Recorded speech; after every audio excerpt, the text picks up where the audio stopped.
Hey there, welcome to Story Lab. This week we're taking a look at the story of a sister who really stepped up for her brother. Eh.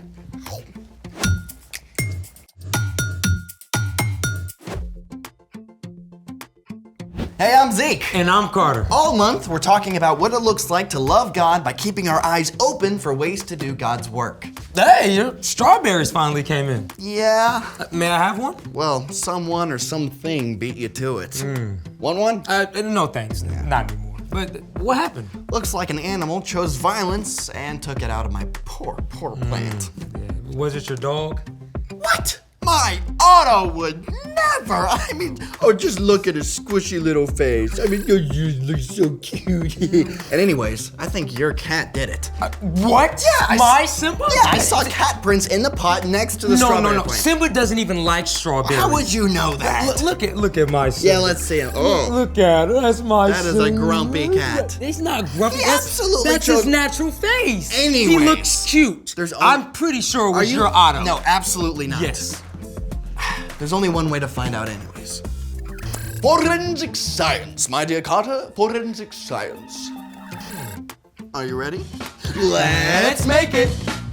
Okay, so we got the metal fence. The water, Right. the plaster, and the wooden stick, and the mixer. Awesome, So okay. it seems like we have everything. Yeah, we got everything. Right. Behold the evidence. It's obviously a cat paw. No, that definitely looks like something a dog would make. Well, let's find out. In the planter, there remains a paw print of the perpetrator of this particular plant predicament. Step 1, put the fence around the print carefully so the plaster doesn't overflow. Ever think about putting a fence around, say, Otto? How dare you! Be careful not to press the fence too deep into the soil. Just right on top. Perfect. All right. Step 2, mix up the plaster of Paris. 1 part plaster with 1 part water. Now, we've got to work fast or the plaster will harden before we even get a chance to cast. Just like your cat worked hard at destroying all my strawberries? Ha ha. Step 3, pour the plaster over a wooden stick to guide it so it doesn't get too messy and flood the dog print. Oh, you mean cat print? No, I meant dog print. Sure. Great. All right. And now we wait at least 30 minutes. For really good results, we can leave it overnight. Oh, this is taking forever, Zeke. Evidence can't be rushed. Or you can just admit it was your cat. Never. Hey, actually, I know how we can pass the time. If you say play a game, I'm in. I bet I can come up with way more reasons why cats are better than dogs by the time this drops. You're on. Cats are quieter. Dogs are way more fun. Cats are definitely cleaner. Dogs are more cuddly. My cat is totally cuddly. Dogs have bigger ears. Cats can listen better. They're more fluffy, they're smarter. Cats are more You comprehensive. don't even know what breed your cat is. Yes, I do. He's a beautiful We got border breed. collies, we got We got Australian orange cats, shepherds. black cats, they're yellow just cats, colors, and but everything. Even actually, they're smarter. No, They're different ones have cats, different cats stuff. are more creative. Time's up. Dogs win. You were just making stuff up. Well, so were you. Let's see the cast. Okay, so it says here that a cat has 4 toes. Aha! This has 4 toes. See, 1, 2, 3, 4. Well, wait. So does a dog, okay? And a dog has a pad. And look, right there is a pad. Cats have pads too. Look, this print has claws. That is so a cat. I knew it. I'm right. You're wrong. Hold up. Actually, both animals have claws, but cat's claws do not show up on paw prints. Dog claws do show up. Oh. And a dog's paw print is oval. A cat's is round. Okay. This print looks oval-ish and clawful. Yes, I knew it. Sorry, Carter. I guess my good old pooch is the culprit. That rascal? Well, listen, it just means that your strawberries were really good. You know what? You're right.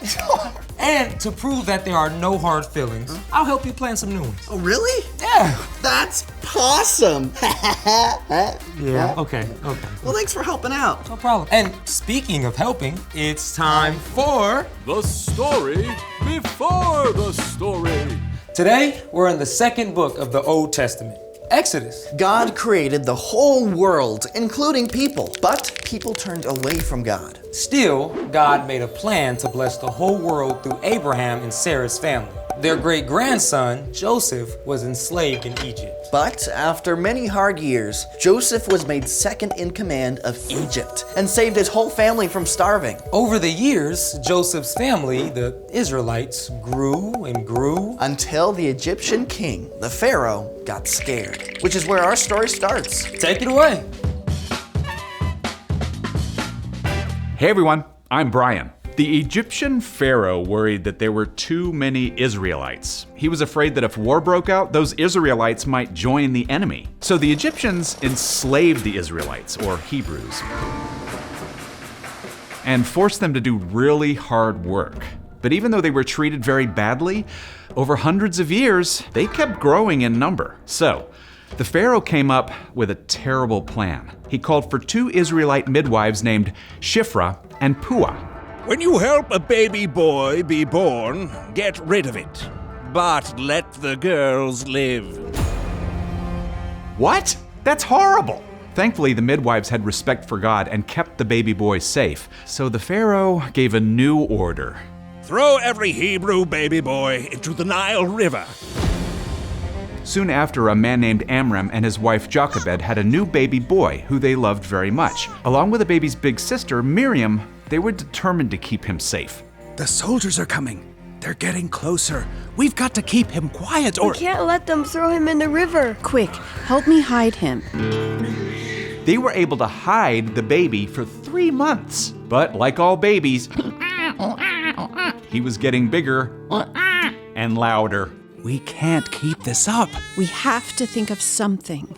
And she did. Jochebed made a basket out of tall grasses. She coated the basket with tar.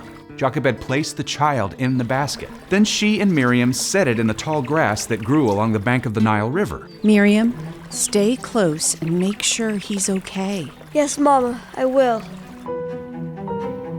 Miriam hid close by to be sure her baby brother stayed safe. But it wasn't long before the princess, the pharaoh's daughter, came down to the Nile River to take a bath.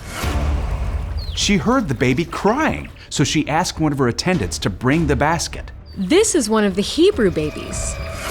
Miriam saw everything and knew she had to act quickly.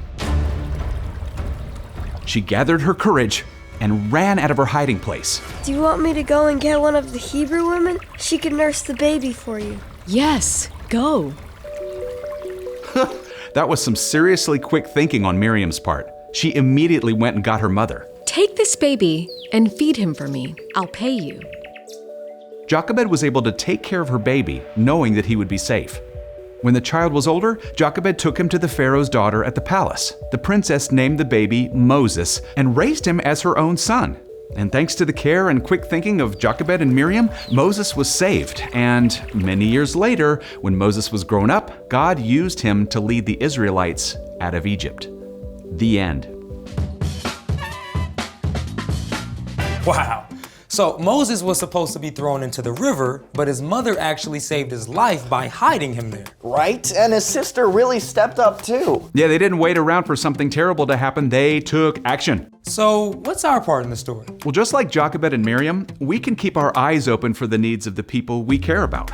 That takes initiative. Initiative is seeing what needs to be done and doing it. One of the best ways to practice initiative is to start with the people close to you, like your family and friends. Yeah, and I got to practice that last week after my mom ran a marathon. Whoa, she's like a superwoman. Yeah, but she was super sore the next day. So my sister and I decided to go and get whatever she needed so she wouldn't have to move. Oh, that's awesome. Oh, or if a friend has lost their water bottle, you can step in to help find it. Or you could clear the dinner dishes before you're asked. Or take initiative and call your grandparents first before they call you. Those are all great ideas. You can ask God to help you keep your eyes open for the needs of those around you, just like Jesus did. When we follow Jesus, God sends the Holy Spirit to live in us, so we don't have to do it on our own. So this week, keep your eyes open. Look for some ways to step it up and take initiative. Well, thank you, gentlemen, for taking the initiative to chat with me. Absolutely. You got it. See you next time. Bye, Brian.